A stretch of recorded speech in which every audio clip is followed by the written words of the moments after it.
We absolutely love having you come and ground us in our work. And it's with that approach, that call to action, that we jump right into workforce. So I know Vice Chancellor Cordova is sitting right next to you. I think Member Williams has an introduction slated.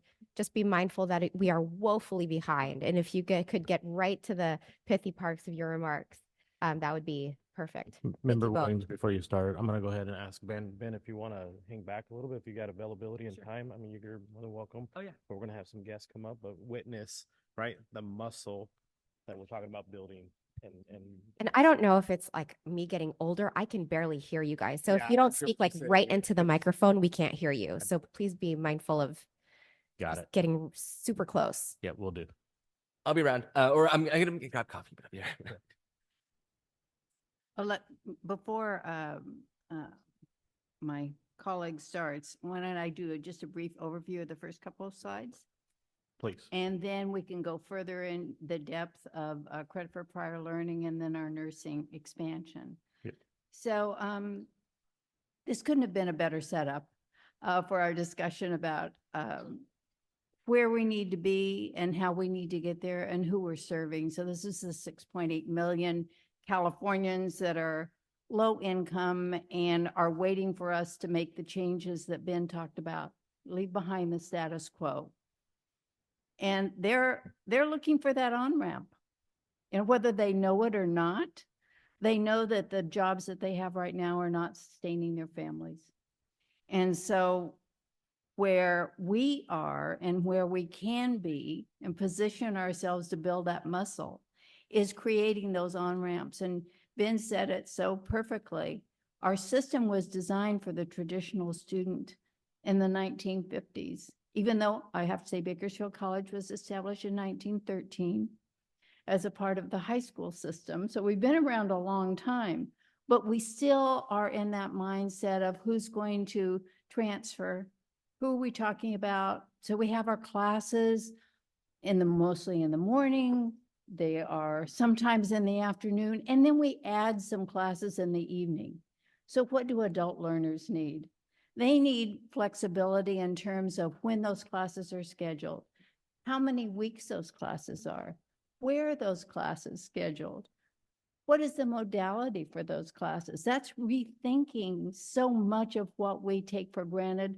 And I have to say, as a former CIO, what we roll over in our schedule sometimes at our colleges from one semester to the next, making little tweaks. We're not talking about tweaks now. We're talking about big systemic changes. So we will have a more focused discussion and hitting the highlights of credit for prior learning and then also expansion of the nursing programs. I want to pick up a couple of threads that happened today, and that is approaching these students without a deficit mindset. We're not fixing them. They're bringing to us a rich life and rich experiences based on any number of jobs that they may have had and experiences that they may have had. It's incumbent upon us to recognize and value those experiences. And I like to say, draw a circle that's big enough so that it includes them, rather than thinking of how are we going to serve a smaller circle of students so that we can carefully monitor them and get them through to the end of the path. We have to find ways for that on-ramp to get them on the path and to help them get to their completion point. It is about providing equitable services and building that muscle across our system. So the realities of these students are that, and Joseph has some wonderful examples of the kinds of students so that we look at our students with humanity. But I just wanted to talk a moment about the two programs that we are engaged in right now. One is United Domestic Workers, and one is the United Healthcare Workers.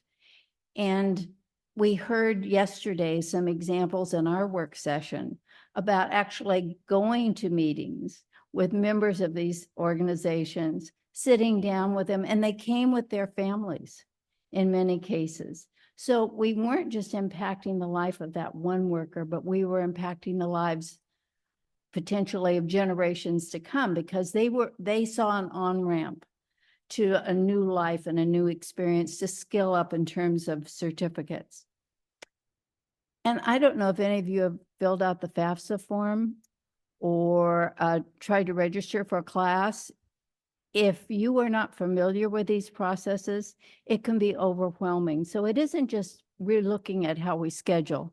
It is also relooking at the services that we provide in order to support and advise these new 6.8 million potential students so that they can easily access the redesign of the programs that we're going to have. And yes, financial aid, many of them will need that. Many of them will need some kind of an affinity group, whether that's a veterans group, or whether that is a student parent group, because they're dealing with similar situations and they can share and have that sense of belonging. But it's also about making sure that they're connected to CalFresh and Medi-Cal and mental health services, so that we really are looking at that person with humanity. And then yesterday, when we were talking about this, we raised some questions like, do we need policy changes? What do we need to do to position ourselves to accelerate the adoption of some of these best practices? And I know Ben doesn't like the bright spots so much, but I do love bright spots because because it does give us that we can build on that. The question, I think, for us always is how quickly can we do that? And how do we really spread that across our system for equitable services? So I'm leaving things out and in thinking about the time that we have. So entering the path, staying on the path to completion, and finding that pathway to a better life to earn that first credential, and then high value certificates so that they can really have an opportunity for sustainable careers. So Board Member Williams, will you pick it up with credit for prior learning? Yes, thank you so much. And I'm super excited about being part of this conversation. And Ben, thank you for just crystallizing the sense of urgency, because my thought originally was, why are we talking about this now?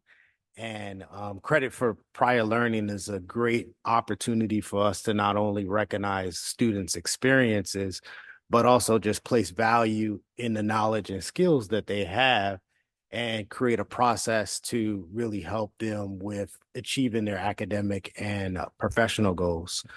Each of the California Community College students come into our system with a unique set of skills, insights, and experiences, whether it's through their professional work, military service, or their personal endeavors. They've gained the knowledge that are valued in our workforce, but our system hasn't caught up with awarding them actual college credit that acknowledges that they do have these skills and experiences. Since joining the Board of Governors, I've heard each of you in some shape, form, or fashion just really express your commitment to breaking down barriers that are within our education system. And I believe it's safe to say that learning can occur in many different forms and across different stages of our lives. CPL is a pathway that really honors where students where they have been, and it also propels them forward. And I think together we can help our students really just get acknowledgement for their real world experiences. And so to just really make this human centered, you have a one pager that has 5 personas that really kind of just describe who we're talking about that would benefit. And so if you could just imagine with me just for a second, think about Marcus. Marcus is a 34-year-old Navy veteran. He's standing in his new class. He's ready to embark on a journey in supply chain management after 12 years of military experience. Through CPL, Marcus's extensive experience in logistics and operations is recognized, allowing him to skip basic courses and focus on advanced business strategies. This not only shortens the time in school, but it also reduces the cost of his education, making his transition smoother and faster. This story really exemplifies how CPL can honor the discipline and skills of our veterans, helping them to secure strong footholds within the civilian workforce. And so in this persona, we've given you a returning adult learner, an incumbent worker, an international professor, professional, and then also a young innovator. And so if you can go to the well, no, I'm supposed to talk about, go back. I'm supposed to talk about the benefits. Well, that kind of really describes overall the benefits. But when you look at from a college perspective, it's an opportunity to really attract new student populations into the system by really, again, like we said, acknowledging their work experience. It should improve their retention and transfer, and then also career attainment and advancements. For employers, it really aligns to the competencies that employers value and really helps employers understand we're listening. Because, you know, when you look at some of the surveys that C-suite executives, they don't believe that we're necessarily training people for the things that they value. And so this really speaks to that. For the system overall, it's advancing actions towards equitable success, and it also supports and provides access to bring colleges to the students. Next slide. This is the variety of CPL implementation. There's diverse approaches to CPL implementation. With the CID articulation courses, this shows the progress that we've made so far. So 34 colleges have 652 courses, 650 courses. The CIDs are the actual course numberings. There are 65 of those. And then credit by exam courses, there are 107 of those. We have 297 industry certifications, and then 9,177 military credits received. And then there are 4 portfolio reviews. So there is progress being made in the system. And if you can go to the next slide.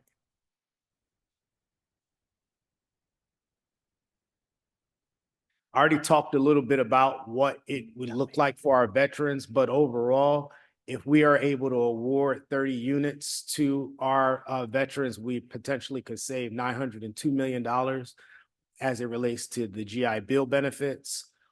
Every unit of college credit awarded in California saves us a little over $2,000, well, $2,287. Let's go to the next slide. This is an example of what it looks like at the college level. West Los Angeles College has variant programs. If you look at the certification for real estate appraisal trainee cohorts, they have 150 students. Each of the students earn 7 units. They also have a registered dental hygienist program with 80 students, and each earning 16 units. Then there is the California Emergency Medical Technician Program with 17 students, and then they're each earning 9.5 units. And so these are just some of the programs or ways that colleges are using the CPL to award credit to students. And again, there's significant progress being made with a total of 271 students averaging 11.3 units for a total of 3,059 units across West LA College. So kudos to them. You know, hopefully we'll get more adoption of this and as we create more awareness of this opportunity. Next slide. So this is the map, right? This is the CPL mapping. So this is just a mock-up of what it looks like for a real estate sales program. I really can't see it all. Do you have anything you would like to share about the mapper? Mr. Cordova? I think this is just for visual, Just a visual perspective, to give you a perspective of what the mapping looks like and how they've applied it into the mapping for the credit for prior learning and what is acceptable credits within the system itself. Thank you for that. Next slide. That's what will make the transition. So I am going to transition over to our vice president to talk about the ADN expansion work. Thank you very much. 1 second here to pull up my notes.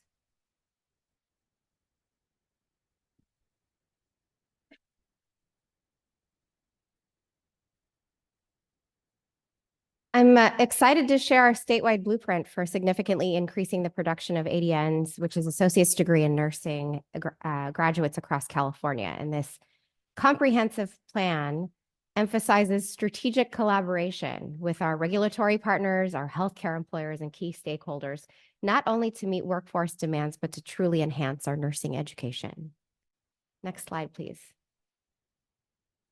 At the core of this blueprint are 5 key strategies that we believe will drive impactful change. First, we will prioritize incumbent workforce training and capacity building within the healthcare organizations themselves. By upskilling and providing continuing education for our current nursing staff, we empower our partners to better support clinical rotations and outside training for our ADN students. It's a win-win for our employers and our future nurses. Second, we are integrating cutting-edge simulation labs across our nursing program facilities. Simulation provides an immersive and safe environment for students to develop essential hands-on skills and clinical decision-making abilities before ever setting foot in a real healthcare setting. It's experiential learning at its finest. Third, we recognize the diverse needs of our ADN student population. That's why strategic scheduling processes are central to this blueprint. Accelerated programs, fast-track options, year-round schedules, evening cohorts, and optimized admission timelines to increase access and flexibility. Fourth, to further accommodate our students' schedules and expand capacity, we will increase our night rotation opportunities in healthcare facilities. More clinical experience options means more enrollment possibilities. And finally, in collaboration with our healthcare partners, we will expand the number of hospital-based faculty members. These practicing nurses will not only help grow program capacity, but enrich educational experience by bringing invaluable real-world expertise directly into our classrooms. Through this multi-pronged approach, emphasizing collaboration, flexibility, and innovative learning models, our statewide blueprint positions us to produce more highly skilled ADN graduates, prepared to meet the evolving demands of California's healthcare landscape. On this slide, you'll see that currently we are actively identifying nursing programs across California that demonstrate strong growth potential and have a keen interest in increasing their capacity. In parallel, our team is thoroughly exploring various project funding sources and opportunities to strategically leverage existing funding streams. Looking ahead, we have several key initiatives in the pipeline. First, we will coordinate closely with the Board of Registered Nursing, the California Department of Healthcare Access and Information, and the SF Ed Fund to identify and systematically remove barriers that may be hindering program growth. This collaborative approach ensures comprehensive understanding of the challenges and a united front in addressing them. Secondly, we recognize the pivotal role faculty play in the success of our ADN programs.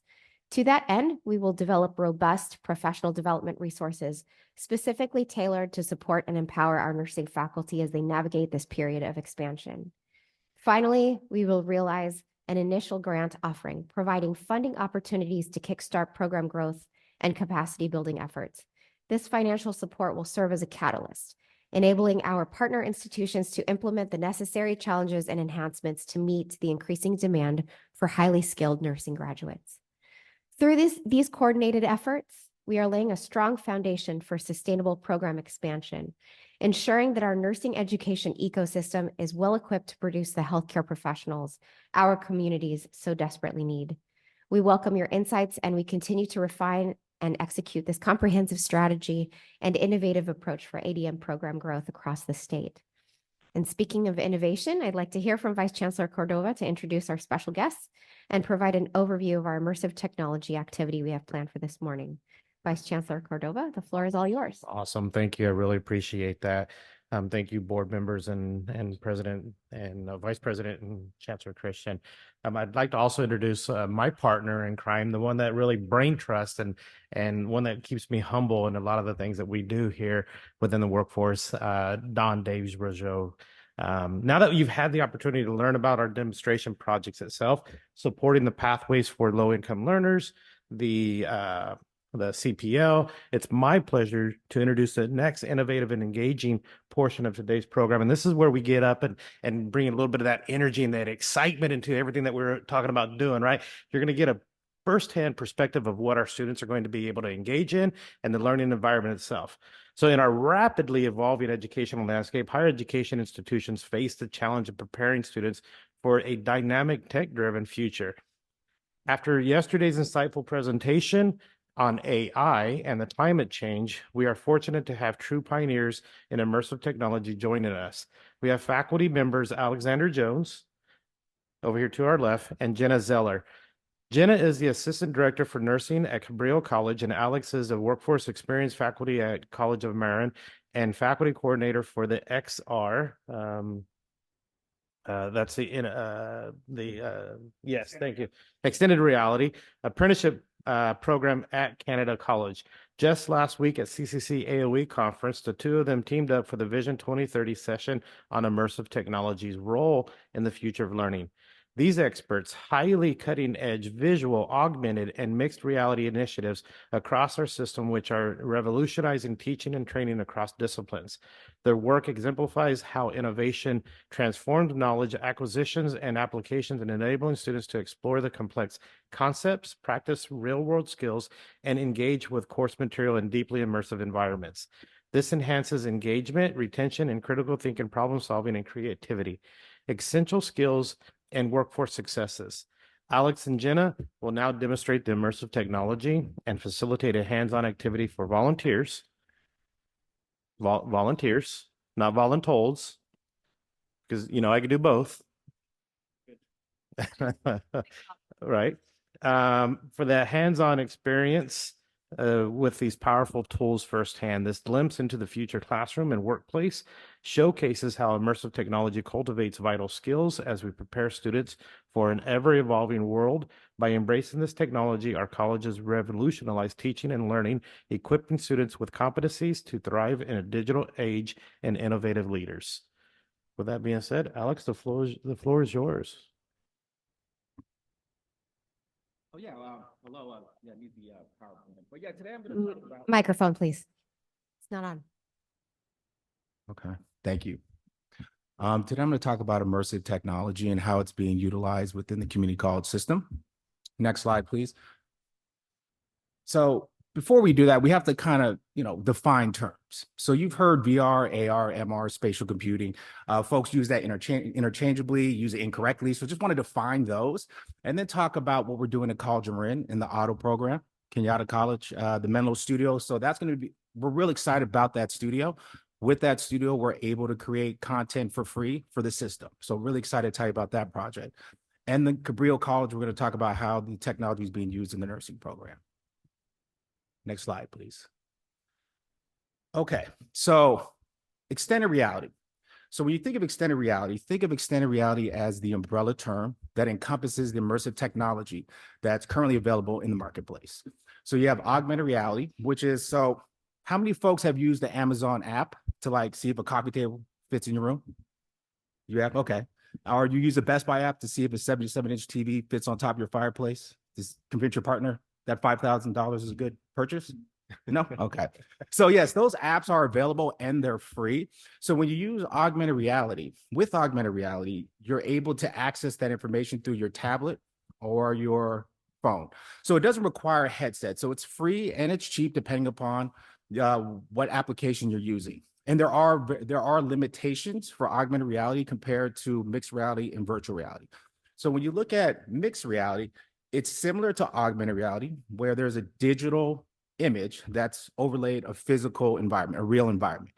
But in order for you to access the content, you need a certain type of headset. So you have the Microsoft HoloLens or you have the Apple Vision Pro. So that would be mixed reality. And they're very immersive. They're quite expensive too. So that also is a barrier between the three different categories or the technologies. Mixed reality is the most expensive. I have an Apple Vision Pro for folks at demo today, costs $3,500, but the eye track and everything is next level. But with that technology, prices are coming down for the hardware and the software is getting better. So that gives us the opportunity to actually, really bring this more into the community college spaces than times before. Then you have virtual reality where you're fully immersed. And Jenna's going to demonstrate what virtual reality looks like. what they're using at Cabrillo College. So with virtual reality, you're fully immersed in an environment. And this environment is created just using an engine, just like a video game's used. So you build this environment, you build the assets, you build the scenarios, and then you have the student complete those scenarios and you award them a badge or whatever, whatever system that you have to determine that the student completed the task, you would build that into the system. And currently within the community college system, more folks are using virtual reality because it is more, cost friendly. But now we're seeing with mixed reality that does open the opportunity where we can start bringing that into these spaces as well. Next slide, please. And this is just some imaging right here. So Pokemon Go, anybody play Pokemon Go? Yeah. I'm not sure if people still play, but it was fun. It was a good game. That's an example of augmented reality. You're going around town capturing Pokemon. Next slide. So mixed reality or spatial computing, that's what Apple calls it. So Apple calls it spatial computing because that's the way they brand mixed reality. So when you hear spatial computing, it's mixed reality. So if you see in this image here, this is actually what industry is currently using to train their workforce. Apparently 58% of employers are already using immersive technology to train their workforce. So in this example, the employee, what they ended up doing was they loaded the manual for a piece of equipment into the headset. Then they had the employee go out to the site and whatever they had to troubleshoot, they had the manual in the glasses, and the glasses essentially provided instruction for them to complete the task at the job site. So, and within community college spaces, we absolutely can use this if we have the piece of equipment available to us so that the digital images will interact with the physical equipment that we have in the lab space. Next slide, please. And this is virtual reality where you're fully immersed. So if you see this person here, they're fully immersed. They're not in the auto shop, but what they're seeing is the vehicle. And, all they're seeing is their hands based upon what the glasses are showing, but they do not see the outside world. They only see what is within the glasses. So virtual reality. Next slide, please. So within immersive technology, just wanted to talk about some of the benefits. So realistic simulations, absolutely. The software is getting much more advanced, so we're able to do more. We're able to, create an auto shop. We're able to create nursing labs, even for behavioral, health occupations. We can build those type of scenarios. So we can build these realistic simulations using the engines that are available for us. And in addition to my role at College of Marin, I also co-chaired the VR AR Association College and University Committee. So there's been a lot of research focusing on the improved learning retention and outcomes for students using immersive technology compared to students using non-immersive technology. And we're also able to personalize the learning experience as well too. So at the Menlo Studio, what we're able to do is work with faculty and industry and look at the curriculum and design content that aligns with both. It aligns with the industry needs, it aligns with certificate, associate's degree, curriculum and content, and we can personalize the entire experience based upon student feedback as well too.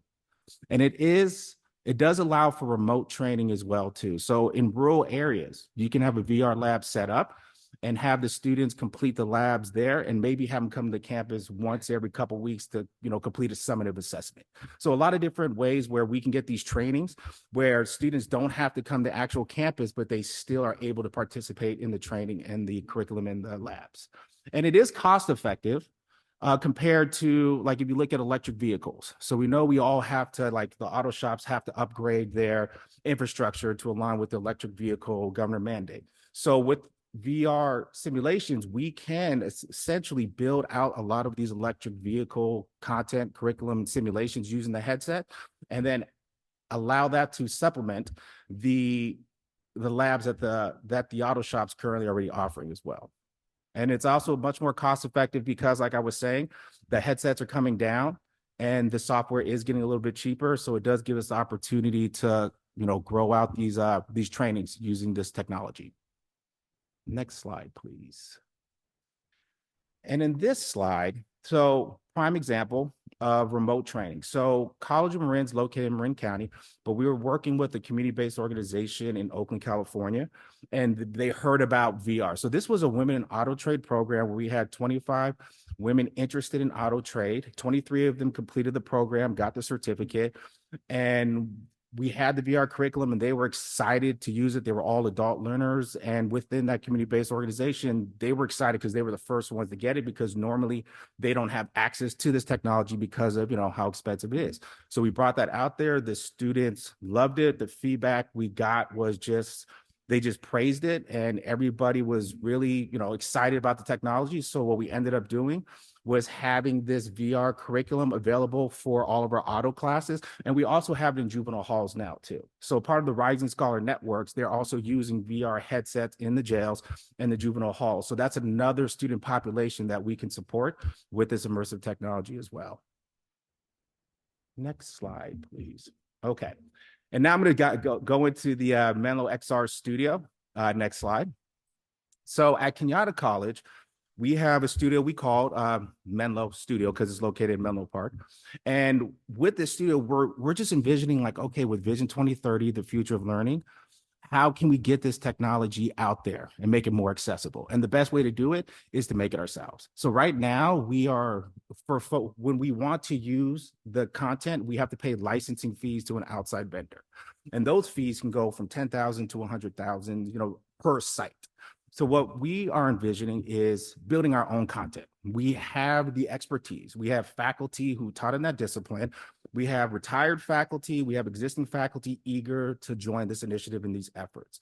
Then we also have, that would be the design team. So the way that you create this content is you have a design team and a development team.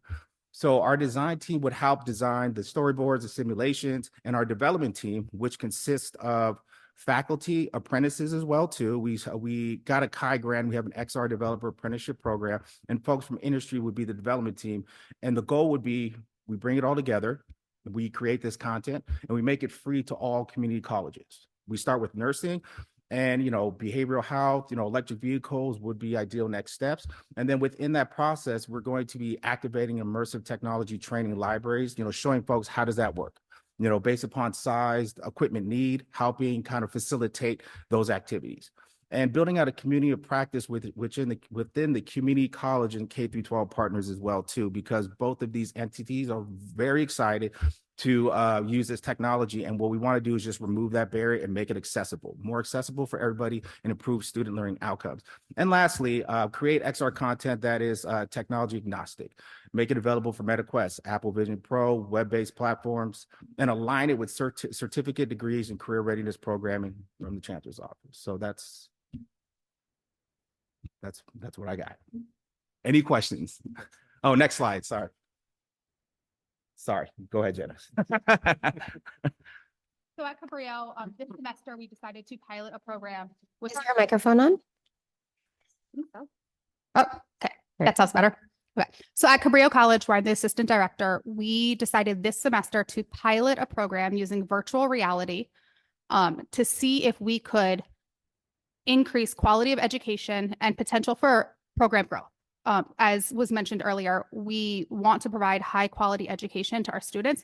Clinical sites are an issue in our area, which is a limiting factor for program growth. So could we provide high quality education using virtual reality? What I have found this semester is beyond my expectations. Traditional nursing education has the traditional lecture that you go to. Then we have a skills class where you learn how to give medication, how to start an IV, all those things that the nurses do for you. And then we dump you into a simulation, a high fidelity simulation with those really expensive mannequins. And we give you a high risk, low frequency event. So something you probably won't see in the hospital, but that we need you to practice on before you get to touching real humans. And our students panic because they know how to do the skills, but no one has walked them through the brain and the steps yet. And virtual reality cannot mimic the skills. But what it does is it isolates the critical thinking and the clinical judgment of my students. So I teach them the skill. They know what the skill is. I put them in this virtual reality program with this high risk, low frequency event that they will see, but I can't guarantee it happens in their clinical environment. And the last thing any of us want is it to happen to one of us or our loved ones as the first time. So I put them in there and they can panic and I can slow them down and remind them that this is safe and walk them through the steps. And so they get through this simulation. And now we go to high fidelity, which is that room with the mannequin, but they've done the skills and they've done the thinking. And now we put it all together and they're less anxious. They're more successful. They're able to put it all together. And the outcomes of that, what we are seeing, and I don't have full-blown data yet. We're still in this first semester, but what I'm hearing from my students is that they're gaining confidence. They feel like they're learning more and they want more of it. They are coming to my office, begging me to turn this on for them. I can't get them out of my office, which is the best problem to have because 2 semesters ago, I couldn't get them to show up to office hours. And now I can't get them out, which is amazing. So we need more of this. These programs now are not built by nursing faculty, and they're not exactly what I need. So by this partnership, we're taking nursing faculty, the boots on the ground, and we're building up exactly what we need for our curriculums at a more equitable solution so that all the community colleges can afford this, not just us who got a grant for this. The average cost right now that I'm paying is $350 per student. It adds up. My low-income students who I want to keep serving can't pay that in additional fees. This, by doing it one time, making it accessible, we've removed that barrier to the high quality that we're looking for here. So I have it with me, and I think I will do a very quick simulation. I'm not going to do the whole thing, but to see really how amazing it is, you have to experience it. So we need a volunteer. Oh, she jumped on it. That's good. Nice. I'm going Come on up. Share. Come on up, Member Brown. Yeah, I'm going to share my screen as well. So what's happening on my end is You wanted to stand up? she's going to go over there with me. We need to share my screen now.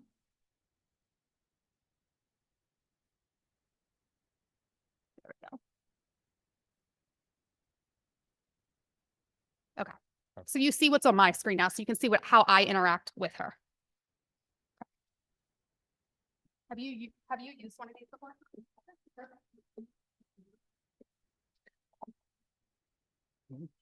No, it should be over here. It should be.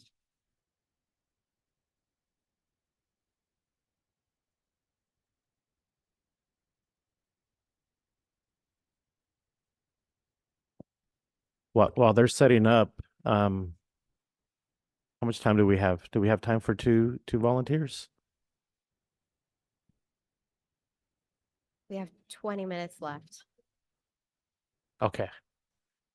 So we'll go ahead and get you in the queue and get you ready for the next experience. The mom in me is wanting to tell you, please scoot off the edge. You're so close to the end of the stage.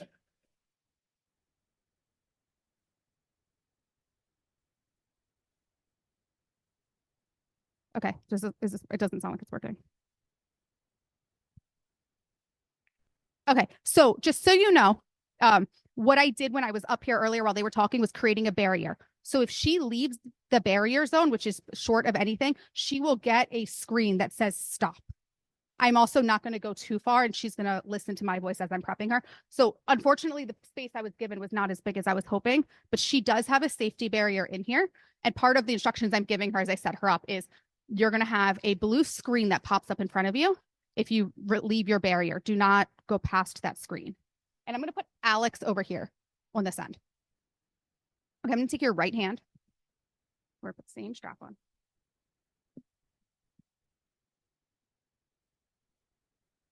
Okay, so this is your trigger finger if I tell you to squeeze it and grab on either end of it. Okay. Take one step backwards for me.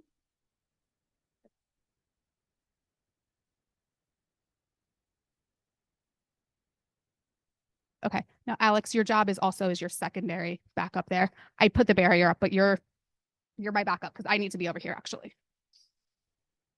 And let me turn her volume up. I'm right in front of you. Can you hear that? Okay, she has a speaker in her ear also.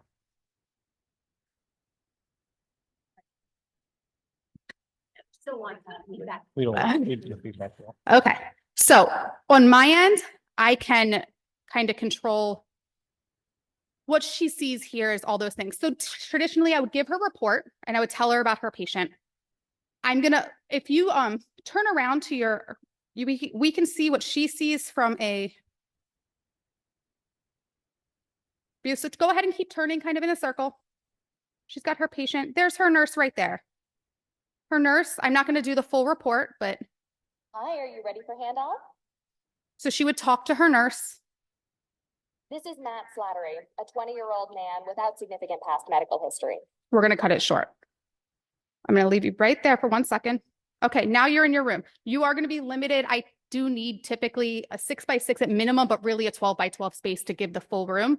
But go ahead and walk up to your patient. Check him out. You can talk to him. Hi, I'm Matt.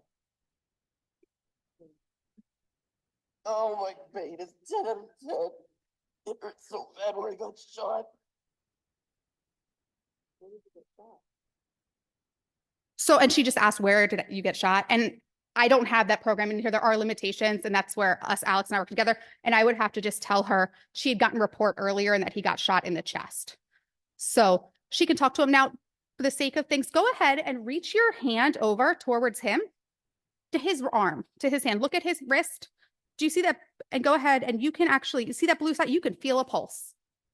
Do you feel that? So what she feels is just like she would assess at a pulse. Okay. So go ahead, and on the table behind you, there is a stethoscope. You're going to grab that by squeezing your pointer finger. Yep. And hold on to it. Don't let go. Keep squeezing. Now go on over to his heart and lungs. Those blue dots will help guide you. It's pretty quiet. She can hear it. It's pretty, heart and lung is pretty quiet, but she has a speaker in her ear, so she can hear heart. If you go to his, like under his armpits, you'll get lung sounds.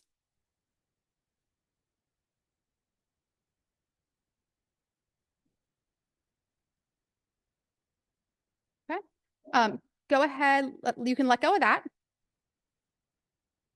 Go ahead towards the back of that wall where there's that white basket. I don't know if you can. Nope, she probably can't. Okay. So right there against the back wall, you see there's a blood pressure cuff, there's oxygen, there's all these things that she would actually grab, put on her patient, look at her heart monitor, and it would give her all of his vital signs that you can see up here on my screen. So she's going to react. In this scenario, she can also go give medications.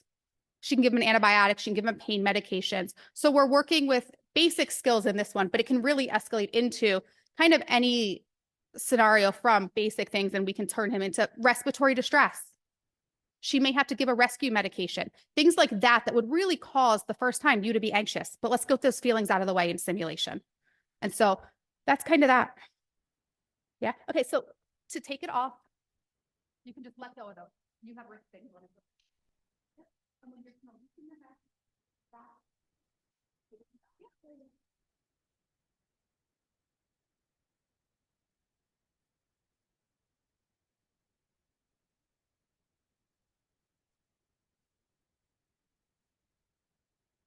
He lived. he lived. You want to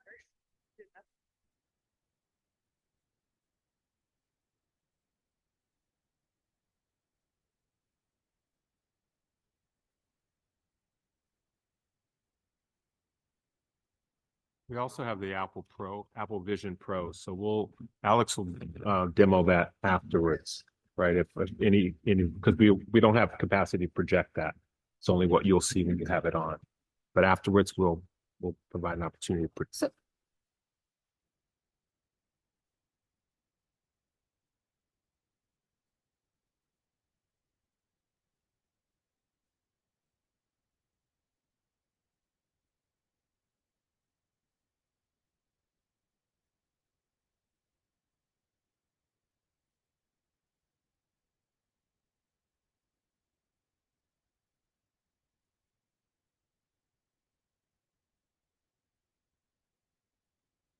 So it keeps kicking me.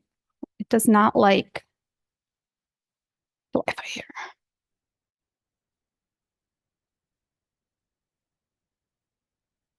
You guys wonder where you drop low?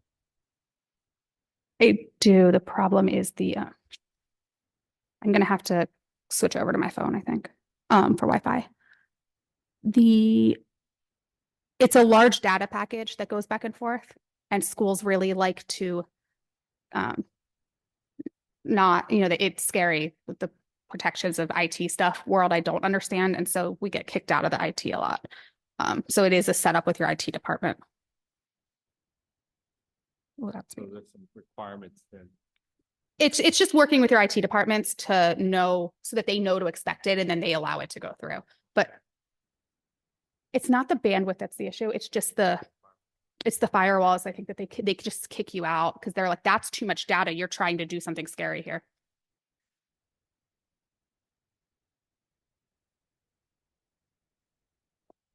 Okay. Now, yeah.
Okay, we'll see where your barriers are in here. But so you can go ahead. Oh, it looks like he has a dressing on his hand.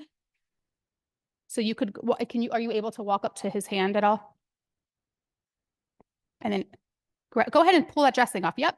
So she pulled that off and you can just drop it. It's kind of like throwing it away. Normally we would have students throw it away, but go ahead and look at his hand. We're looking at it. I was trying to see if we could see a burn. So his hand does not have a burn on it. Okay. Go ahead and you can take off his gown. It'll be PG. It's okay. Okay.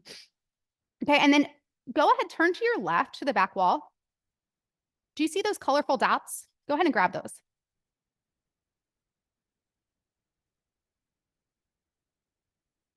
Okay. You're okay to reach. Just don't step. Yep. Hold that and go ahead and place that on his chest. Okay. Now turn around to your heart monitor. So now she has a heart monitor right there where she can see his vital signs. So she didn't get to practice the placement. That's what Skills Lab is for. But if she was worried about something, she could go ahead and place it on him. And we would know that she's thinking about those things. And she doesn't have to worry about, oh my gosh, what's the right placement here? This is so stressful. Instead, we just know she thought about that. And so we've isolated the skill. Let's see, can you turn, let's see, kind of give us a look around the room. You're not gonna be able to reach that. Okay. See those cabinets, those like drawers in front of you? Go ahead and open those.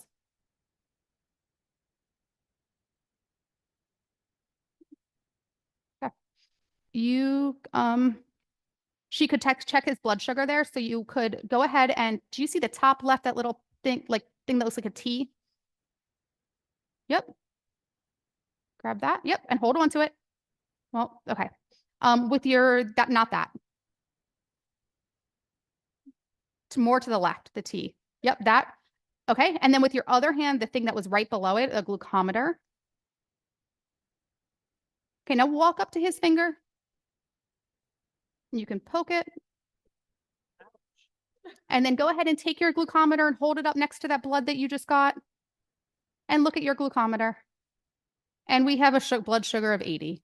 So we know that's not his problem. Now, she would have had a full report. She would have more guidance. We do provide a training to the students ahead of time, so they already know how to open things, grab things, things like that. But in this whole scenario, she would get to practice all of that. Additionally, we can talk to mom. Hi, I'm Sylvia.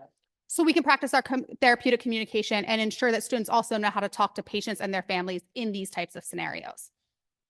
So, is that good? Anything else you want from that?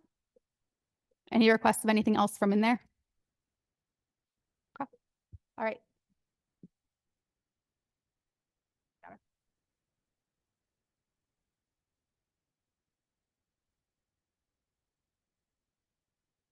Okay, so as we transition to the next one, Alex, you want to go ahead and get prepared and you can do a quick little virtual and then we'll save us up for. So we'll try to leave about 3 minutes left for closing Q&A. If we might want to see what the other platform looks like. Yeah, this one is one-on-one. You can't project it. Okay. Member So Medina, let's I go think, is ahead. before you. Yeah. Yeah, you want to go ahead and we'll hold off on this one then, because this is a little bit more time consuming with the one-on-one, trying to keep us back on track. If you want to bring the presentation back up for us.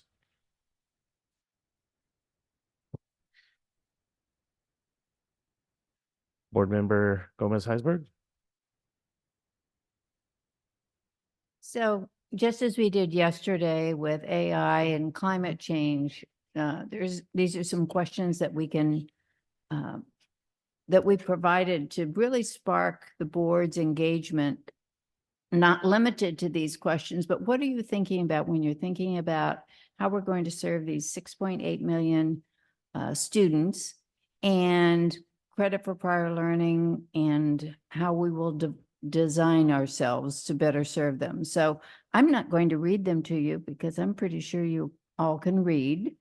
But is there a particular question that sparks your interest that you'd like to comment on, or is there something missing that you'd like to comment on? I'm going to call on Pam Haynes because she looks like her mouth is going to start moving. I got to stop moving my mouth without words in them.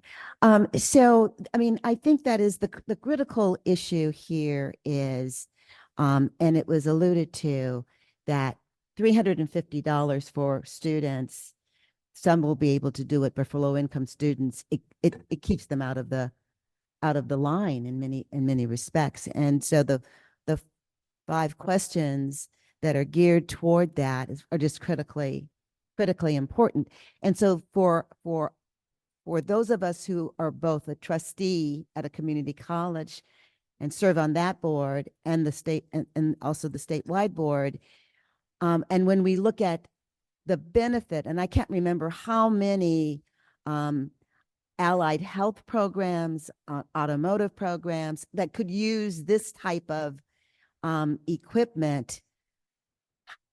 If our colleges and if our boards are not willing to, because we use the term equity, there's a definition, which means that you have to be committed to serve those who are least and serve them well. So that means you have to have you must focus your resources on that. And while we say those words, when it comes to making the decisions, I don't think that this is a statement more than a question, but I'd hear some observations about it. It actually means that we may not get there relative to the 73 boards who make these decisions. And so that's the question that I continue to have. We use the term equity and we forget what it means, serving the least of us. Thank you. We have a cue for you, and please be mindful that we have 3 minutes left and you're standing between the board and snacks. So we'll take Member Medina, Member Felicia Escobar Carrillo, and then Member LeGrand. I'll make this fast. No, just really excited about this technology, but definitely, obviously to echo your words, we got to find a way of getting more affordable, obviously, devices in the future. Growing up in East Los Angeles, I would have never thought in my wildest dreams that our communities of color, would have access to this type of technology. Earlier this year, a couple of us, BOG members and Chancellor Christian, we visited McFarland High School. And if I remember correctly, you were using the virtual welding with their dual enrollment programs. So being able, obviously, from these communities, community colleges to have access to this technology is a really big game changer. Definitely. I mean, I'm sure I could speak on a consensus here on behalf of the Board of Governors, keep it up. This is great stuff, obviously for our future in learning.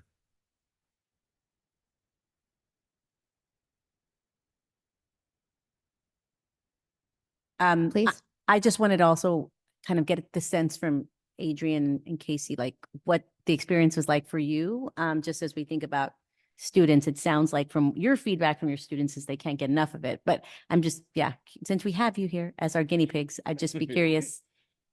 Sure. I think for me, a lot of it, well, kind of scared to fall off the stage. So I was a little apprehensive to move a lot, but it felt a lot more immersive than I thought it was going to be. And so the technology is going to keep advancing. So I'm very hopeful for that. And being able to like pick up stuff. I think if I had the proper training, like I would get in a class, then I would know more. But I think it was really good and a good way to practice without having the pressure of like, oh my goodness, this is someone's life in front of me. It's technology and it's really great. I thought it was fun. And I think fun is really important when you're exploring something new and to take that pressure off. I know you guys couldn't hear that well, but and feel also the sound and the feeling of the heartbeat and the breath.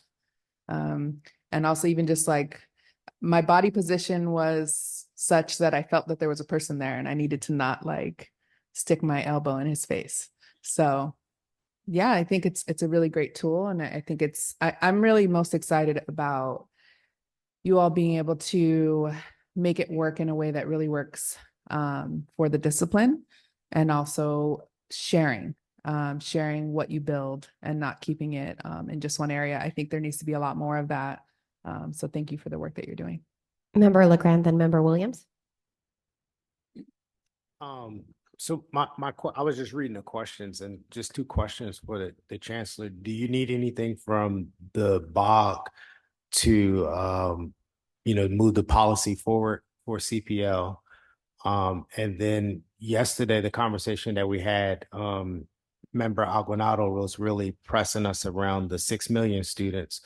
What could be done to really better understand, like, well, who are these 6 million students? Because I just think about my cities benefit from us increasing the education levels, and our cities mail to our residents. Like I get a magazine, I think it's every month from my city, and then our water departments, they are always sending us advertisements. And I'm just trying to think about like, well, how will I work with my colleagues in those areas to help us get to these students? And I'm not looking for an answer to that question today, but if you could help us figure out that data part, like who are these 6 million students? Because then there's probably a way that we can get this to them.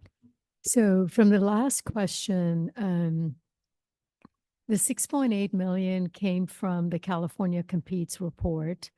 And in that report, they've done a fantastic job in mapping it to every region. And we have pushed out that information out to the field. We're in conversations with our professional development wing to take it further and offer regional sessions where we kind of move in with data. On the UDW project in particular, our team, and I see Craig Hayward there, the 178,000 UDW workers, the analysis that he did was to map those individuals by zip code and then provide that unit record data to the college, the district that serves that region. So when we talk about, when Ben Chida was talking about systematizing what are bright spots, that is exactly what we're doing in our projects. We are building what we're calling the Workforce and Economic Mobility Laboratory, where we can map out to those individuals and then provide that information and then look at the enrollments. In terms of your first question, that I can't remember what it is. Oh, yeah, the policy, what we're looking at, I see Tony and Don here, is we're gearing up with our capacity within the Chancellor's office with Mark LaForestier to look at the different kinds of changes we need to make. At one level, within the Chancellor's office, we can issue guiding documents to the field, and we don't need approval necessarily from the Board of Governors, but we would like, okay, of these. Then we have Title V changes, and there is a lot of room with CPL for us to do that. Right now, CPL is happening at the college level. We don't need to repeat it. It needs to be systematized. So we built the infrastructure, and Board Member Williams, you talked about 34 colleges are participating. We need every college to be participating. Once those courses are articulated, it needs to be available to every college. So I can imagine Title V regulatory change, which is under your purview. And then when you move to the Ed Code, what I'm hoping is that when we come to the September Board of Governors, which is traditionally when we bring our budget priorities and our legislative priorities, that we can have CPL as a request to the state, to our governor and to the legislature to look at how colleges can be incentivized through apportionment. Right now, if a student gets credit for a class, the college gets an apportionment, but we don't do that for CPL. So colleges are incentivized not to provide CPL, but instead have that individual take a course. West Los Angeles, the example you talked about for real estate, individuals come in with 9 credits, and that accelerates them towards a degree completion. And that needs to be the way California really recognizes and brings those, recognizes as learning and gives them the credit. And that needs to be, colleges need to be funded for that. So those are the 3 levels. So I'm really happy you have the questions that we can bring packages back to the board for consideration. Thank you. Thank you, Dr. Christian. Member Epstein and then Snacks. Hi, I had the opportunity to go to Arizona State University a few weeks ago, and I experienced their VR operation where they were teaching not just career education classes, but they were teaching biology and history and art and geography and everything. And they claim that it really increases student engagement, that completion is much higher, that it closes equity gaps and all this sort of stuff. Are you familiar with what they're doing, and are you experiencing the same outcomes that they are in terms of engagement and achievement? So for at College of Marin, we definitely saw our enrollment go up once we had like the automotive curriculum, because the VR headsets, because the curriculum was the same curriculum our automotive instructor has been teaching for like decades. But then when we brought in this technology, we noticed that our high school students were much more excited to take the course. Word spread fast. So our enrollment actually jumped up 400% just using the headsets. And the curriculum was the same. And there are various a lot of different colleges are using the technology in different disciplines. Like even other folks are building their own content as well too. Like Stanford builds their own content as well too. Down in Oxford, they're building their own content as well too. So a lot of colleges are embracing this because they do see the reward in terms of like student engagement, enrollment, and also they're starting to build their own stuff just because they want to be able to create more. So there's limitations when you work with a vendor in comparison just to build things in-house. Have you noticed closing equity gaps as well? Yeah. So for us, I don't have data, like we just started, right? So I don't have data I can present to you. We are considering ways that we can get some quantitative data to show differences in student learning, student engagement. As far as the equity gaps go, our program uses the multi-criteria admissions. And what we see sometimes is that our students who did not come from backgrounds that were super supportive, they struggle in the nursing programs. It is a very rigorous program. And I imagine all across the state, everyone's are. And so they struggle. And if I can increase their engagement, if I have the ability, maybe hopefully to have this in Spanish, that's my primary student language. I can start to remove barriers and ensure that my students are not dropping out of the program due to what their high school situation was like, what their prereqs were like.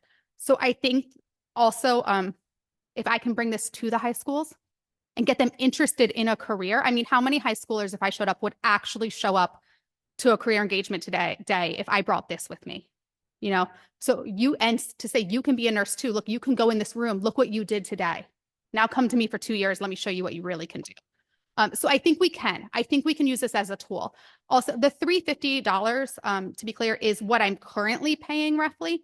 With what we're working on, the community college would have to buy these. I bought 3 of them. They were $350 each, and that was it. That's the whole expense. So also programs that need to use their funding in different ways to support English language learners or basic needs could use that. $10,000 is what I spent in one semester. That's a lot that could go towards basic needs, English language support in my classroom, things like that. So I think we could indirectly really start to see what else can we do to support them if I can provide clinicals in various ways. Thank you. We have Member LeGrand, who we inadvertently skipped over. I apologize for that. We have Member Villavicencio. Does anyone else want to speak before we truly break for snacks this time? All right, Member LeGrand. So I don't really have a question or a comment. I have more comments because this whole conversation today has made me think, okay, we got some issues. I mean, we got some stuff we really need to deal with. So the questions that I have is what policy changes may be required to facilitate CPL? But my question is, what cultural changes may be required to facilitate CPL? Because I really do think we have a basic elitist approach to everything that we do because our systems are set up that way. And so I know I was having a conversation with the board member for SMC last night, and we were talking about their grandchild. And she was so worried about what is he going to do because he's not going to be able to go to college. And so how's he going to really survive? And I was able to share an experience with my own kids who didn't go to college and how they've been able to do that. So I think that what we need are strategic disruptors to really get back to, let's just break this shit out. Let's just revisit what we're doing at a different level, because I think, again, the everyday person is not thinking of it in these educational terms. I often relate to people who say, well, we're student centered or we want to be student focused. And then I ask them to describe that and they can't. So when we talk about low income learners or low wage earners or whatever, what do we talk about? Do we have the same definition or do we have different definitions based on our own lived experiences around that? And then I think the other thing is that our system is set up for competition. K-12 is competing for the same resources that community colleges are at CSU and UC.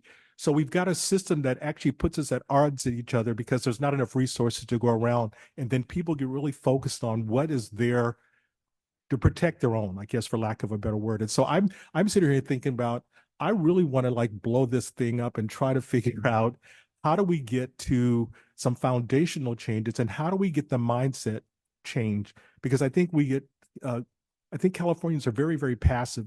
When I think that even what's happening nationally, that they don't think this can't be Alabama, this can't be Georgia, this can't be Texas, but it can be if we're not paying attention. And so I applaud this work. I think it's great. It reminded me of doctors doing that surgery, robotic surgery, kind of wearing those things. And I do think that those are the kind of things that would excite underrepresented lower income students because they could see it's like a video game. This is kind of cool. If I can go to college and get this, and this may be worth me spending some time on. But I really want us to go back, and think about we can make all the policies in the world. It doesn't change anything. It's like we can't legislate morality or we can't legislate people behaving right. And so I'm really torn, and culture is much more difficult to change than creating a policy. And so I just don't want to lose sight of that. And that's really what this conversation today has driven me towards. So thank you. Can I respond to that real fast? Because I wholeheartedly believe everything that you just said. I think from my perspective, it's consistency that's going to be able to change that culture. It's consistency in the partnerships that we have, as you know, our motto, the time is now, right? I was on a board with Ben and Stuart Knox the other day. We were having a conversation. It's those great partnerships, but it's the consistency behind those partnerships. And all of us preaching the same model, right? Going out there and just shouting it from the top of the roof and emphasizing that component of it and leading it by example. And I think not losing sight of who we're here to serve, which is students. Yes. Because I think we get caught up in our own administrative worlds. They don't look at us in the boxes that we have ourselves in. And I think sometimes we lose sight of who our real clients are. Go for it. I know we're almost at the snack period. First off, thank you for the wonderful demonstration. Again, we're in the 21st century, and this is where we're headed, and it's really exciting what this technology can bring to our classroom. Maybe this is just not necessarily a question, but something to think about, right? And the contrarian side of me is asking, okay, so what are the negatives here? Because we've heard a lot of the positives, but there's definitely in my mind also negatives to this. We heard yesterday about AI, and again, displacing human, sort of the humanness of this, and we're thinking about how we can adapt to that and making sure that obviously our faculty are there supporting this technology. And I was just thinking about the cost-effective question, right? We buy this equipment, but we also know technology will adapt quickly. And so thinking about how we become nimble with this technology and making sure that it's not a cost burden in the future. Maybe we're thinking about partnering again with the industry who creates this and making sure that it is cost effective. Those are things that are in my mind to make sure that we are being cost effective with, again, this wonderful new technology that is here. It's not costing us more. And so, yes, I don't know if you'd like to comment, but I know we're also limited in time, but things to ponder and consider. Thank you. Yeah, I can comment on that. I mean, as typical with advanced technologies, the initial costs are very, very high. But as we get the push-pull from the producers and from the market, those prices will come down. They're projecting the Apple Vision Pro is about $3,500 now. The projections are in 2 to 3 years, it might come down to $2,000, right? And then, of course, with the scale, depending on who we partner with, we're able to, purchase at reduced cost. One thing that we should be well aware of, and Jenna brought this to our attention in a recent conversation, is that none of these devices can do everything for us in all settings. So each of them do certain things really, really well, and others things not so well. So we also have to take that into consideration as we consider, what the value proposition is for these devices. It's heavy. The headwear is very heavy right now. Some of the technology for tracking is not as sophisticated as it can be. There's some other pieces where you can actually video what you're seeing when you're in virtual reality. So there's a lot of ups, pluses, and minuses that we'll have to take into consideration as we approach our vendor partners to think about how we move forward with the acquisition of the devices. Great. Thank you very much, everyone. Before we part into our smaller groups, I'm going to give you some parting instructions. Please get your snacks and then go to the same rooms that we used yesterday's. We're going to be starting promptly at noon. So please come back at like 11:58 to be safe. All right. Thank you. Go forth. Thank you, guys.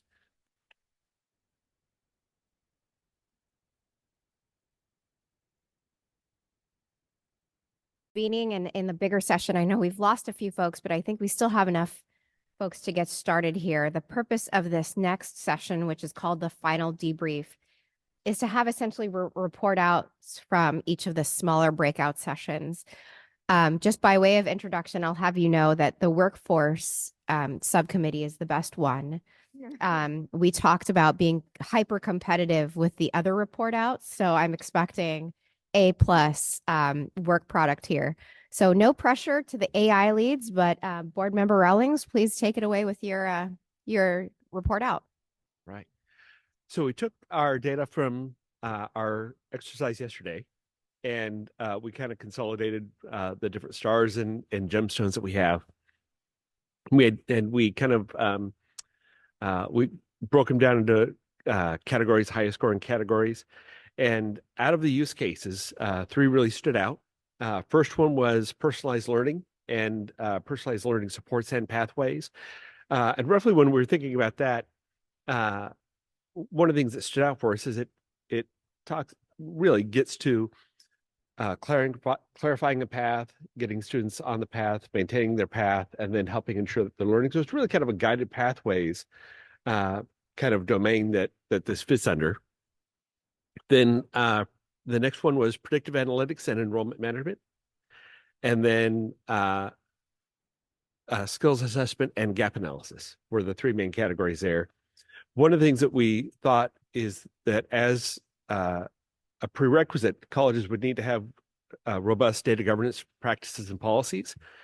And so if we were to do a demonstration project, we'd really be looking first at the colleges that had good practices that we had reliable data from. And then we would be able to explore with them opportunities that may have most impact for their student population, for their college, and then explore these areas to see what demonstration projects might actually be the most feasible. And that would be really our starting place. And that's basically what we came out with from the small group. Thank you very much. Member Brown, is there anything that you wanted to add to that? Those are primary areas, but we're going to take some more time with the first activity, compiling that for a future time, because it's going to take a little bit more synthesis of all those ideas and more rearranging of our big Post-its. So look forward to that in the future. Excellent. Thank you very much. The next readout comes from our climate leads. So that that's members Epstein and Villavicencio. Thanks. Christina, did you get the, can you put up the slides?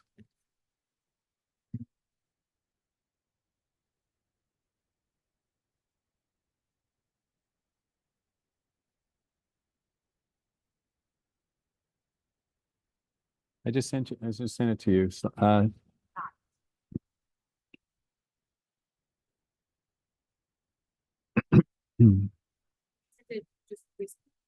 11:58. You haven't gotten it? I think it's just in the, on its way. Okay, it just came. 6 minutes in the ether? Yeah. Yeah. Yeah, it's just.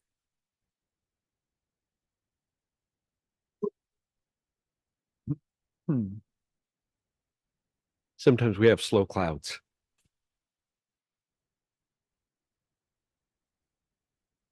Thunderstorms. No, it's brand new. I mean, the last 3 slides are new. Start from the beginning. No, start 27.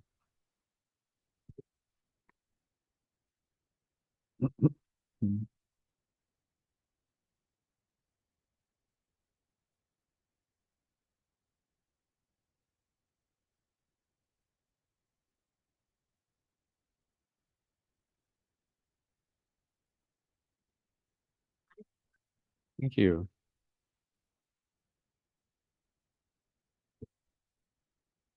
Okay, thanks. And Bill, we want you to work on that cloud problem here. We have a little stormy weather on the way. You know, we went over a bunch of these issues that we listed yesterday, and we've now created a series of next steps that we think need to be followed. First up is the creation of a vice chancellor position to lead all the climate and sustainability work. This could be someone new or someone who is borrowed from the field, like we have a propensity to do. Next slide. And then as the chancellor's office is strengthened, the first thing has to be the planning and goal setting. We'll revisit the 2021 goals, the chart that you've all seen, and revise it to set goals for the 4 fields of climate practice that we're now devoted to as part of Vision 2030. We will also work on helping the colleges approve both academic and workforce curricula, and also evaluate if that's being an effective tool and to improve people's ability on sustainability issues. We'll continue to pursue funding both from the government, industry, and philanthropy. And first up in that area is the bond measure that we hope will be on the November ballot. We'll continue with our advocacy and communications around the importance for the colleges to be involved in achieving climate goals and we're advocating for more for public policy and for resources to help them achieve that. We also, of course, want to create a bunch of opportunities for students around this work, both in the academic side, in on-campus work, and also in some of the fellowships that have been launched, and perhaps there'll be new ones as well. And finally, working with the district boards, we need to make sure, I think the boards are probably a little bit uneven in their commitment to sustainability. And so we want to make a prioritization on working with the boards to help explain the vital importance of this work and to have them help them with their planning and provide guidance for implementing a program that will help us meet the system-wide goals in their at their district level.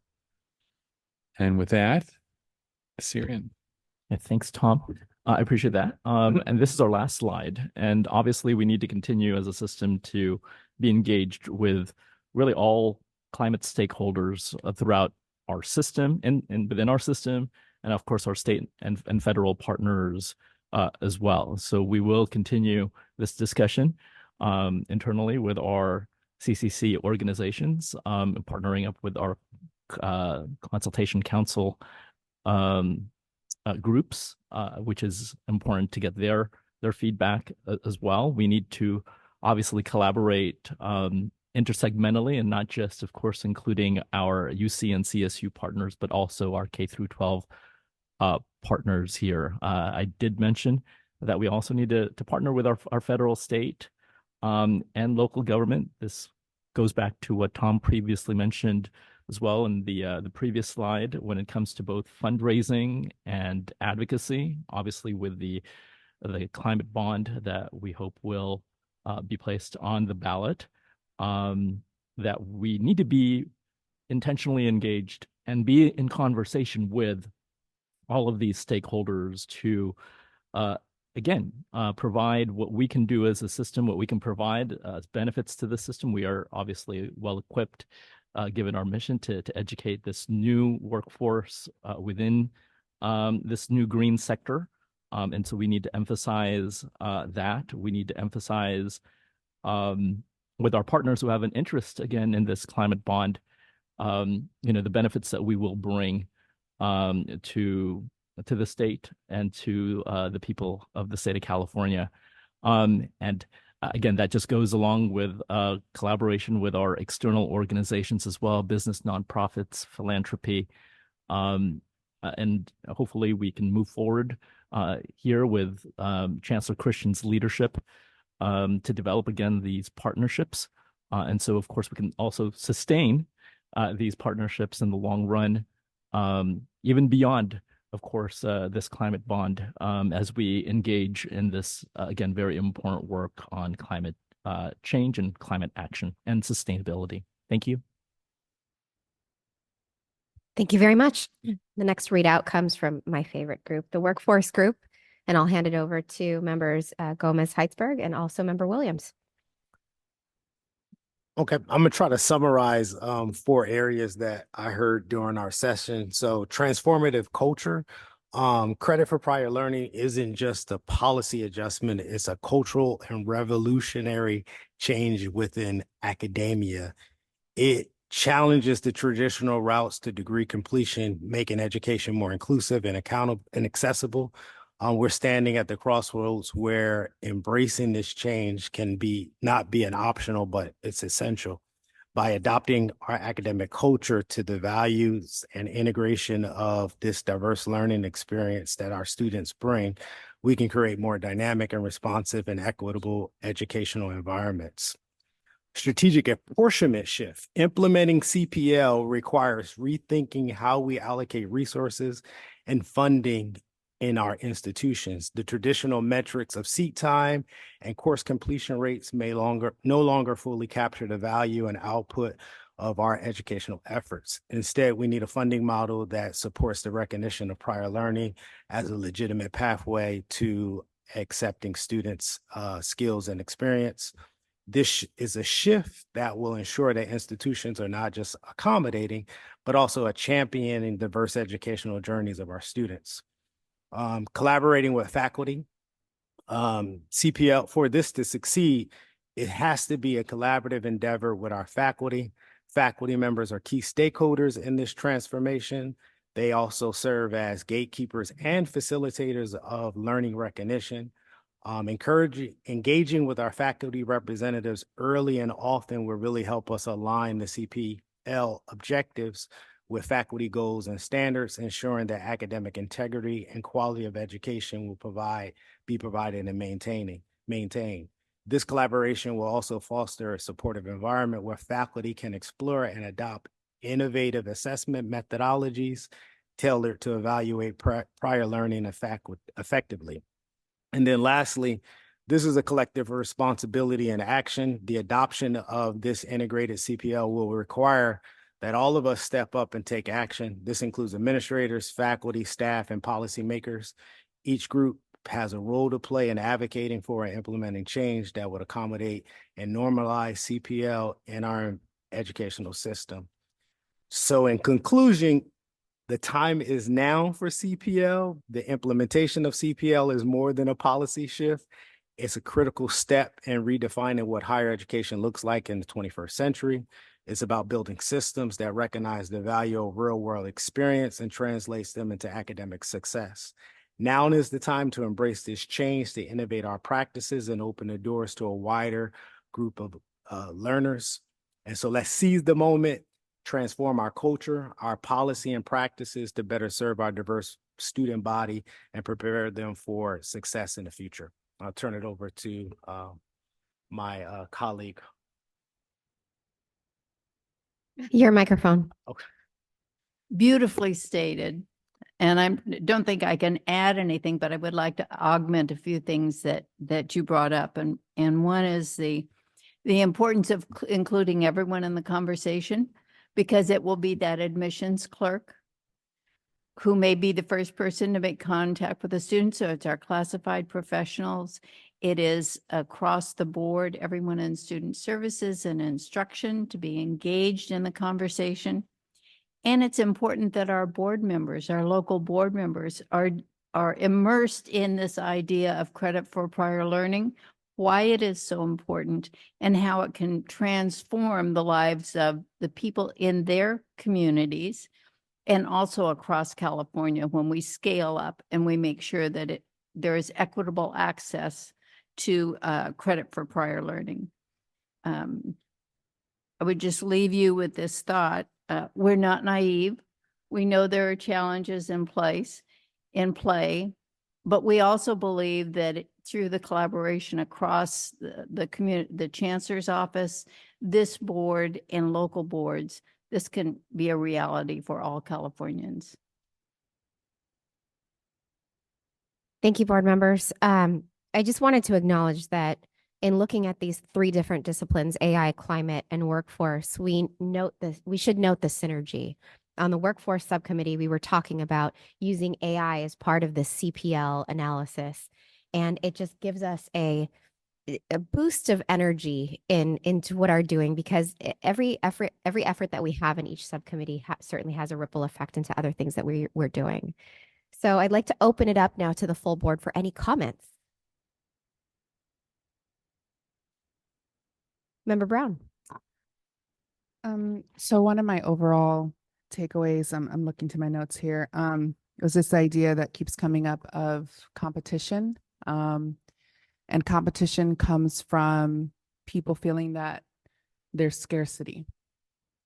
And that's where that turf protection comes in. And we're not going to be able to have really good communication and collaboration when there's this perceived scarcity in one of the richest places on the planet. So that's something that we need to talk about and be real about. Our budget reflects our values. And so, and how we're funded. It's not lost on me that we're sitting in a very beautiful place that is funded through local property taxes when the majority of our colleges are not.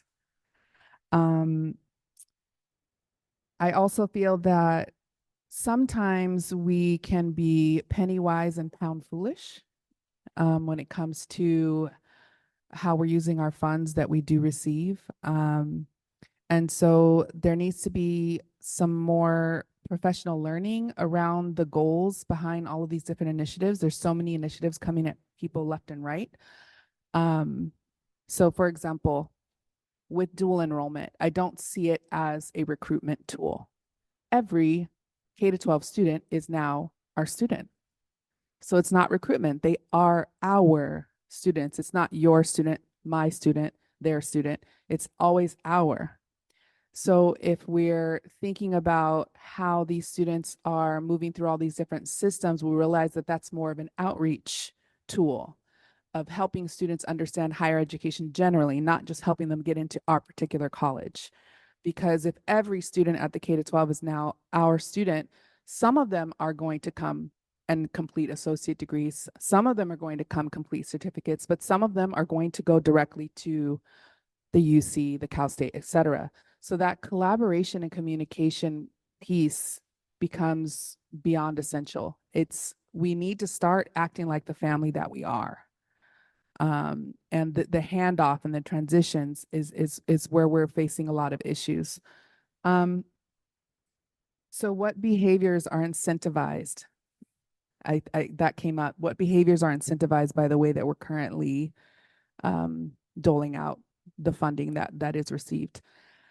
Lastly, on the professional learning piece, about a week ago, the Vision Resource Center, which is a professional learning online platform that we use system-wide, they hosted a conference. But rather than do what we typically do, which is maybe send out a notice to everyone saying this conference is happening, this is how much it costs, each individual faculty member fill out this form at your individual colleges to ask permission to get access to money that's already there for this thing to be able to come to this. They paid for the hotel in advance. Everything was paid for in advance, and all faculty had to do was sign up. So rather than swirling the money all around, it was just, we know that we want people to learn this, and anyone who wants to learn this will have access to learn this.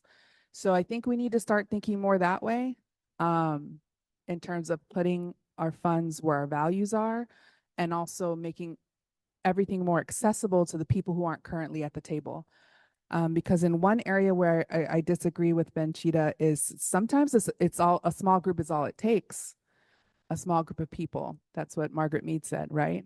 They have the capacity to change the world, and that's the only thing that ever has.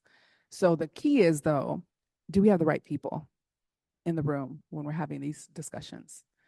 So those are my overall thoughts. I do think collaboration and communication is what's going to move us closer and closer to reality, since that's the goal. And hey, why can't we have a laundromat on every college? I mean, that's a daily, now that you brought up the laundromat issue, I'm like, I was impressed when I saw that Long Beach City College is advertising their programs in the laundromats, but why aren't there laundromats at every college? I mean, come on, right? So there's so many things we could do differently. There's so many services that are everyday, daily needs that can be collaboratively addressed between all of our systems if we work more closely together. So I'm really looking forward to what's possible. And I think we do have a lot of the right people in the room now. And I think that we can move towards these goals. What did he say? We have 32 months. Let's do this. 32 starting tomorrow. Member LeGrand.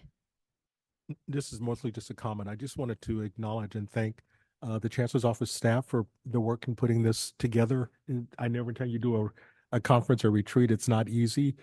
Things has been really seamless, and I just know a lot of behind the scenes work went into this, and I just didn't want to leave without acknowledging that part. And then secondly, I've really been energized by the conversation of the last couple of days. With it actually put to me some more meat on the bones behind the initiatives and what we're trying to accomplish. Kind of got my thought processes moving a little bit more. That whole strategic disruption is really like percolating in my head and trying to figure out how I can really make that work. And so I just want to thank my fellow colleagues for their participation. And those of you that took the leadership role on each one of the initiatives, I thought it was very, very well done and very well organized, and I learned a lot. So I just want to say thanks. Any other board comments? All right. Oh, Member Gomez Heitzberg. Just wanted to remind the AI group to prioritize CPL. That is on your to-do list, right? Just checking. That actually came up with the skills gap analysis piece. We saw the link between that and CPL, and that if we have a better understanding of the skills and the competencies and what the student is already bringing to the table, then we don't have to be going over those things again with that student, and we can streamline their pathway. So definitely it's on our minds. And picking up on that, then having a personalized learning pathway, the personalized learning supports to speed them along the way after we've given them credit for the CPL. Wonderful. Any other board comments? All right, hearing none, I'm going to insert a quick reminder here to complete your reflection survey. I know that Christina sent it out a little bit ago, so please make sure you do that. I'm going to open it up now to public forum. Are there any public comments? Public forum is now open. We have not received any in-person comments, nor are there any hands raised at this time. It sounds like we might have one public comment from President Jeffrey.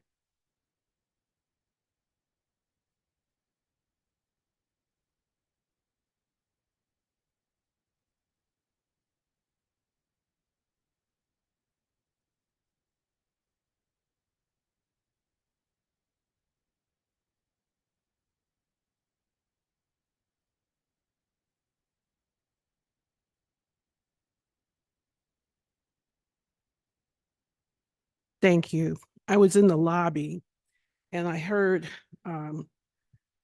Board of Governors member Adrian Brown. I heard part of your comment, but I didn't hear all of it.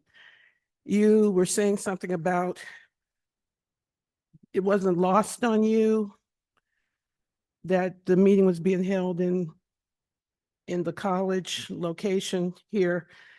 Could you say that again? I missed it. Yes. So it wasn't lost on me that we're in a very beautiful location. Some of our colleges are more resourced than others.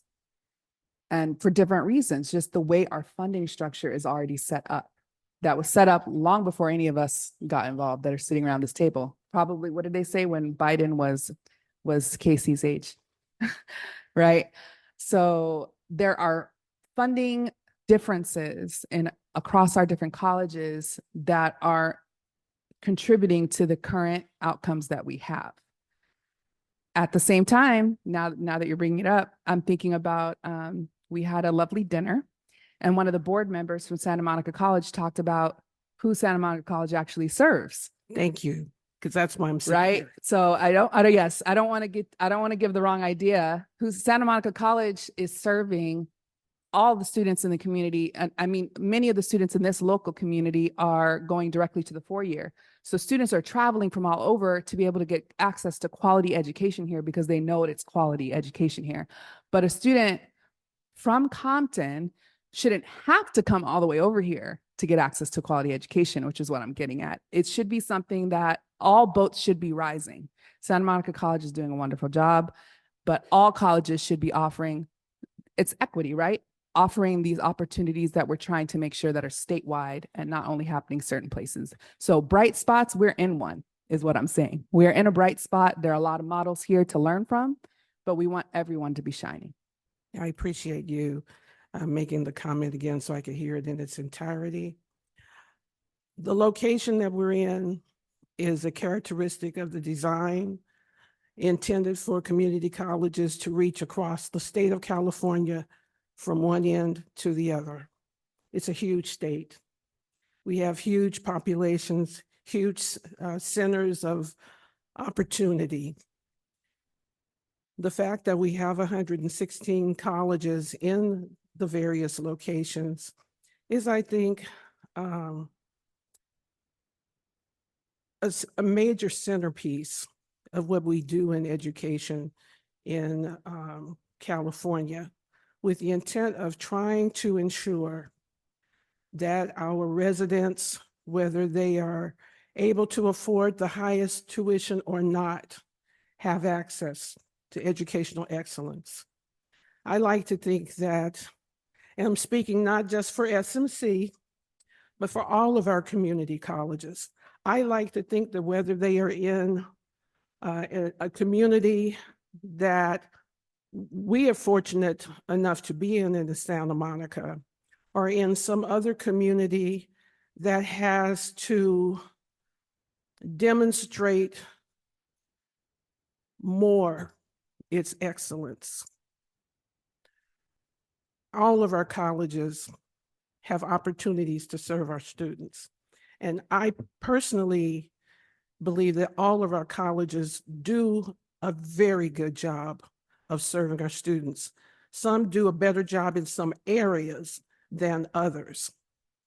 So I speak on behalf of all of my colleagues who provide service, who provide heart, who provide grit, who provide tenacity, who provide passion, who come out on a day-to-day basis to ensure that our students, whether they are students of means, whether some of our institutions are more equipped than others, but that we all try to do our very best to serve the students who rely on us, to help them make a change in their lives and to help them have an exceptional quality of life through access to education. So thank you.